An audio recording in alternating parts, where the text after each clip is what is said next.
दोस्तों, आज मैं आपको शनिदेव और श्री हनुमान जी के बीच में हुई एक ऐसी घटना के बारे में बताने वाला हूँ जिसे शायद ही आप जानते होंगे। तो चलिए कहानी को स्टार्ट करते हैं और मैं आपको बताता हूँ कि आखिर क्या है कहानी। शनिदेव के नाम से हर व्यक्ति डरने लगता है। शनि की दशा एक बार शुरू हो जाए तो वह 7.5 साल बाद ही पीछा छोड़ती है, लेकिन हनुमान भक्तों को शनि से डरने की तनिक भी आवश्यकता नहीं है। शनिदेव ने एक बार हनुमान जी को भी डराना चाहा था, लेकिन उन्हें अपने मुंह की खानी पड़ी थी। महान पराक्रमी हनुमान अमर हैं। पवन पुत्र हनुमान रघुकुल के कुमारों के कहने से प्रतिदिन अपनी आत्मकथा का कोई भाग उन्हें सुनाया करते थे। उन्होंने कहा कि मैं एक बार संध्या समय अपने आराध्य श्री राम का स्मरण करने लगा तो उसी समय ग्रहों में पापग्रह मंदगति सूर्यपुत्र शनिदेव पधारे। वह अत्यंत कृष्ण वर्ण के भीषणाकार थे। वह अपना सिर प्राय झुकाए रखते हैं, जिस पर अपनी दृष्टि डालते हैं वह अवश्य नष्ट हो जाता है। शनिदेव ने हनुमान के पराक्रम और बाहुबल से परिचित नहीं थे। हनुमान ने उन्हें लंका में 10 ग्रीव के बंधन से मुक्त किया था। वह हनुमान जी से विनयपूर्वक किंतु कर्कश स्वर में बोले, हनुमान जी, मैं आपको सावधान करने आया हूँ। त्रेता की बात दूसरी थी, अब कलयुग प्रारंभ हो गया है। भगवान वासुदेव ने जिस क्षण अपनी अवतार लीला का समापन किया उसी क्षण से पृथ्वी पर कली का प्रभुत्व हो गया है। यह कलयुग है। इस युग में आपका शरीर दुर्बल और मेरा बहुत बलवान हो गया है।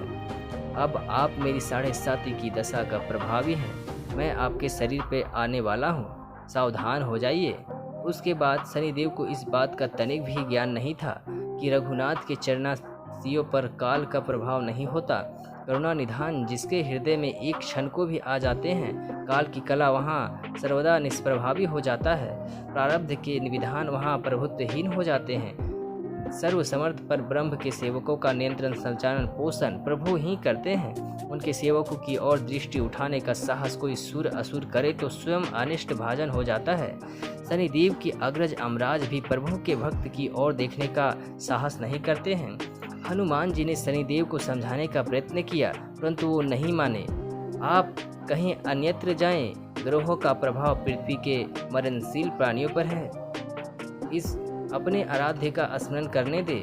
मेरे शरीर में श्री रघुनाथ जी के अतिरिक्त दूसरे किसी को स्थान नहीं मिल सकता। इसीलिए हे शनिदेव, आप कहीं और चले जाए तो अच्छा होगा। लेकिन शनिदेव को इससे संतोष नहीं मिला। वह बोले, मैं सृष्टिकर्ता के विधान से विवश हूँ हनुमान जी। आप पृथ्वी पर रहते हैं, अतः आप मेरे प्रभुत्व क्षेत्र से बाहर नहीं हैं। पूरे 22.5 वर्ष व्यतीत होने पर 7.5 वर्ष के अंतर से 2.5 वर्ष के लिए मेरा प्रभाव प्राणी पर पड़ता है, किंतु यह गौण प्रभाव है। आप पर मेरी 7.5 आज इसी समय से प्रभावी होने वाली है। मैं आपके शरीर पर आ रहा हूँ, इसे आप टाल नहीं सकते श्री हनुमान जी। फिर हनुमान जी ने कहते हैं, जब आपको आना ही है तो आइए। अच्छा ही होता कि आप मुझ वृद्ध को छोड़ ही देते। फिर शनिदेव कहते हैं, कलयुग में पृथ्वी पर देवता या उपदेवता किसी को नहीं रहना चाहिए। सबको अपना आवास सूक्ष्म लोकों में रखना चाहिए। जो पृथ्वी पर रहेगा वह कलयुग के प्रभाव में आएगा और उसे मेरी पीड़ा भोगनी पड़ेगी। और ग्रहों में मुझे अपने अग्रज यम का कार्य मिला है। मैं मुख्य मार्ग ग्रह हूँ और मृत्यु से सबसे निकट वृद्ध होते हैं, अतः मैं वृद्धों को कैसे छोड़ सकता हूँ हनुमान जी। हनुमान जी पूछते हैं, आप मेरे शरीर पर किस भाग में आने वाले हैं। तो शनिदेव गर्व से कहते हैं, प्राणी के सिर पर। मैं 2.5 वर्ष प्राणी के सिर पर रहकर उसकी बुद्धि विचलित बनाए रखता हूँ। मध्य के 2.5 वर्ष उसके उदर में स्थित रहकर उसके शरीर को अस्वस्थ बनाता हूँ। वह अंतिम 2.5 वर्ष पैरों में रहकर उसे भटकाता हूँ। फिर शनिदेव हनुमान जी के मस्तक पर आ बैठे और हनुमान जी से सिर पर खाज हुई। इसे मिटाने के लिए वह हनुमान जी ने बड़ा पर्वत उठाकर अपने सिर पर रख लिया। शनिदेव चिल्लाते हैं, यह क्या कर रहे हैं हनुमान जी आप। फिर हनुमान जी कहते हैं, जैसे आप सृष्टिकर्ता के विधान से विवश हैं, वैसे ही मैं अपने स्वभाव से विवश हूँ। मेरे मस्तक पर खाज हो रही है, उसी खाज को मिटाने का उपचार पद्धति है यह।